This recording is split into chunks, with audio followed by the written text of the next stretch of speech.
नमस्कार। आस्क आशीष के अन्य एक एपिसोड में आप सबका स्वागत है।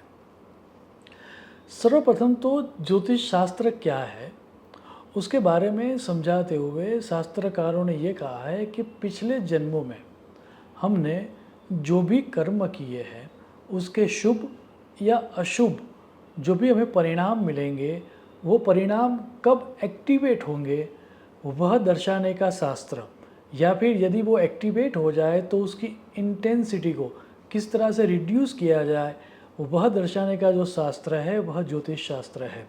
सो ऑफकोर्स हमारे जीवन में यदि कोई डिसीज़ आ रहा है या कोई आपत्ति आ रही है तो उसका डायरेक्ट लिंक हमारे पूर्व जन्म के कर्मों के साथ है।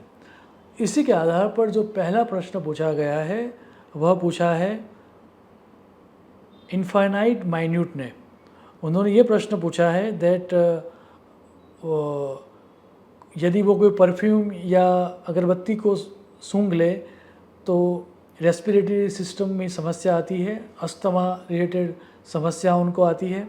सो उनका प्रश्न जो है वो ये है कि किस तरह से वो अस्थमा के इशू के साथ फाइट कर पाए, और दूसरा क्या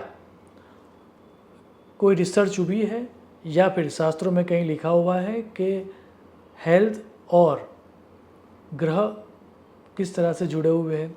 सो सर्वप्रथम तो स्मृति रत्नाकर करके एक ग्रंथ है, आयुर्वेद का ग्रंथ है, और वहाँ पर लिखा हुआ है कि जो पूर्व जन्म में हम जो पाप करते हैं वो पाप इस जन्म में पीड़ा होकर या डिसीज होकर मैनिफेस्ट होते हैं। वहाँ का सूत्र है पूर्व जन्म कृतम पापम व्याधि रूपेण पीड्यते।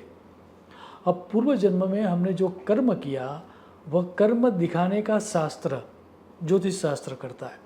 अब बेसिकली किस तरह के डिसीज़ आपको हो सकते हैं, आपको उसको रोकने के लिए क्या करना चाहिए, उसके लिए मेरा एक पुराना वीडियो है जिसका नाम है मेडिकल एस्ट्रोलॉजी। तो मेरी सलाह है कि आप उसका अभ्यास कीजिए, आपको कई नई चीज़ों के बारे में जानकारी मिलेंगी। रही बात अस्थमा की या लंग रिलेटेड डिसीज़ की, तो उसके लिए शास्त्रों में दो सिद्धांत दर्शाए गए हैं।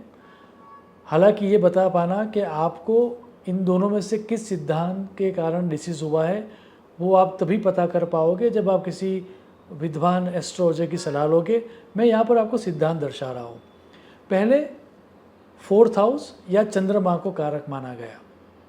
दूसरा जो कारण दिया गया वो दिया गया वायु रिलेटेड राशियाँ जो है अपनी एयर एलिमेंट रिलेटेड जो जोडियक साइन है वहाँ पर यदि कोई दिक्कत हो तो उससे अस्थमा का अटैक होने की संभावना है। अब वायु रिलेटेड जोडियक या राशि कौन सी है, तो वो आती है हमारी 3 राशियाँ ऐसी है जो रिप्रेजेंट करती है एयर एलिमेंट को, और उसके बारे में बात करते हुए कहा गया है मिथुन, तुला और कुंभ राशि। यदि आपकी मिथुन, तुला या कुंभ राशि में कोई डिस्टर्बेंस है तो उससे भी आपको अस्थमा का अटैक हो सकता है। हमारी सलाह है कि इन दोनों सिद्धांतों को आप आपकी कुंडली पर अप्लाई करना, और जहाँ पर आपको दिक्कत दिखे यदि वहाँ पर आप रेमेडी करोगे तो सुनिश्चित आप इस डिसीज़ से छुटकारा भी प्राप्त कर पाओगे और राहत भी प्राप्त कर पाओगे। दूसरा जो प्रश्न पूछा है वो पूछा है MRS 2596 ने। मैं काफ़ी दफ़े बोल चुका हूँ कि मुझे यदि आप जब भी प्रश्न पूछो तो यदि आप आपका नाम लिखोगे तो एड्रेस करने में आसानी रहेगी। तो जब भी आप प्रश्न पूछो, आप किसी भी वीडियो के किसी भी कमेंट में प्रश्न पूछो तो आप अपना नाम लिखना ताकि मैं अच्छी तरह से एड्रेस कर पाऊँ। उनका जो प्रश्न है वो प्रश्न ये है कि many astrologers say never do any remedy और मैरिज ऑन अष्टमी, चतुर्दशी और Chaturthi, what is the logic behind it. हमारे शास्त्रों में अष्टमी को खराब नहीं माना गया। कुछ तिथियां हैं जिनको जब कोई रेमेडी करने में दिक्कत आएगी या उस तिथि में रेमेडी करने से आपको जो रिज़ल्ट आपको चाहिए वो नहीं मिलेगा, ऐसा कहा गया है।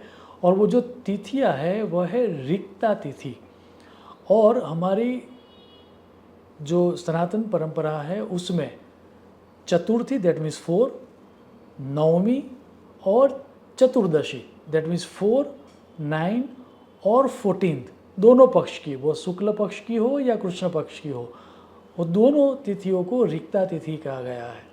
और उसके बारे में ये कहा गया है कि यदि रिक्ता तिथि में आप कोई रेमेडीज़ करने का प्रयास करोगे तो उसमें आपको त्वरित सफलता नहीं मिलेगी, और यदि हो सके तो अन्य कोई दोष हो तो मांगलिक प्रसंगों में, दैट मीन्स मैरिज आदि मांगलिक प्रसंगों में इस रिक्ता तिथि को अवॉइड करना चाहिए। अष्टमी को हमारे शास्त्रों में अशुभ नहीं माना गया है। वेल, आखिरी जो प्रश्न है वह प्रश्न पूछा है प्रियंका जी ने, और उन्होंने ये पूछा है, स्टॉक मार्केट में ट्रेडिंग करके पैसा कमाना अनैतिक है या नैतिक? स्टॉक मार्केट एक गैम्बलिंग है या business? Well, first and foremost stock market का पूरा कंसेप्ट आपको समझना होगा उसके लिए। और बहुत सारे लोग अपने पैसे लगाते हैं एक कंपनी को ग्रो करने में। तो जब क्यूमुलेटिव बहुत सारे लोग प्रयास करते हैं किसी एक कंपनी के वेलबींग में अपना पैसा लगाने का, तो वो चीज़ आउटराइटली गैम्बलिंग नहीं हो सकती। तो स्टॉक मार्केट से पैसा कमाना वह शास्त्रों में अनैतिक नहीं कहा गया है।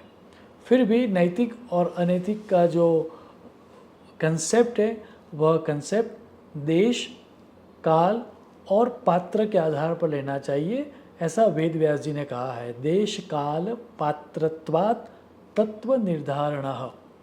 तो आपको आपके देश काल और आपकी पात्रता का अभ्यास करके तय करना चाहिए कि स्टॉक मार्केट में आपको इन्वेस्ट करना है या नहीं करना है। यदि आप मुझसे पूछोगे तो मैं कहूँगा कि स्टॉक मार्केट में इन्वेस्ट करना वह एक तरह का व्यवसाय ही है और वो नैतिक ही है। यदि आपके भी कोई प्रश्न हो तो आप मेरे किसी भी वीडियो के कमेंट बॉक्स में आपके प्रश्न लिख के भेज देना।